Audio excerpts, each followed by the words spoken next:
When you stream with Restream.io, you will need to enter the RTMP URL, which indicates your nearest destination to the streaming service server so that you can stream. You can usually find this RTMP URL right inside the social media platform that you will be streaming to. In the case of TikTok, if you live in countries such as Canada, it can be extremely difficult to receive your RTMP URL, and the other thing that you need, which is your stream key. However, most of these platforms such as Bigo Live, TikTok, and also Caffeine.tv, which are challenging to receive your RTMP URL and your stream key to do multi-streaming to stream the same stream more than to one social media platform, tend to have their own online studios that you can either download or use directly from your web browser. YouNow is like this and connects directly to your OBS studio.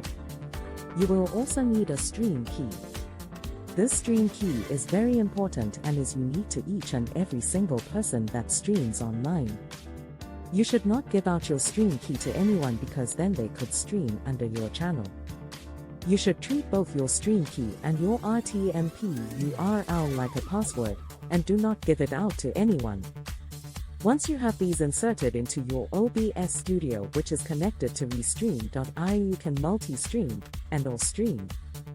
Keep in mind as well that if you are streaming to LinkedIn, the FPS needs to be set in the video settings of OBS to 30, rather than default of 60, because then you would have issues with broadcasting to LinkedIn. You will also need to make sure that you are constantly checking your streams to make sure they are enabled and there are not any issues.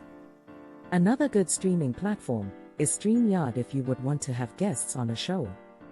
OBS and XSplit also support guests as well. You would simply need to send the guests a link. Once you have all of the settings together, you would also need to make sure that you have your windows or game capture, which you can select specially from the Properties tab in OBS Studio. This will make sure that the image that you are projecting and broadcasting is clear.